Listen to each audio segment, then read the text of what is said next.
இங்க முகம் மூடி யாரும் செல்ல வேண்டிய அவசியம் இல்லை, அனைவருக்கும் ஒரு வெளிப்படையான ஆட்சி தான் செய்வோம் என்று. அப்படி இருக்கையில் முதல்வர் அவர்களை சந்திக்க யார் முகத்தை மூடிக்கொண்டு அன்று வாகனத்தில் சென்றார்கள் என்பதை நிச்சயமாக மக்களுக்கு தெரியப்படுத்த வேண்டும் என்பதை இந்த நேரத்திலே நான் கேட்டுக்கொள்கிறேன்.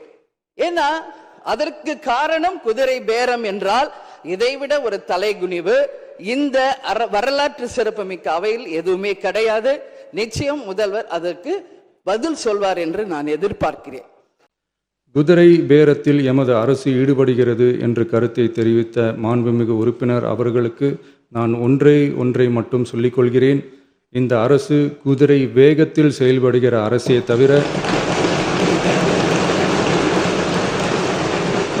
குதிரை பேரத்தில் ஈடுபடுகிற அரசு இல்லை என்பதை ஆணித்தரமாக தெரிவித்துக் கொள்கிறேன். நம் தமிழ்நாட்டின் முன்னேற்றத்திற்கு உழைத்த தலைவர்கள் வழிகாட்டிய கொள்கைகளிலிருந்து இம்மி அளவு விலகாமல் நிச்சயமாக இந்த ஆட்சி நடைபெறும். எனவே நான் மொழிந்துள்ள இத்தீர்மானத்தை மாண்புமிகு உறுப்பினர்கள் அனைவரும் ஏகமனதாக நிறைவேற்றித் தர வேண்டும் என்று கேட்டுக்கொண்டு அமர்கிறேன்.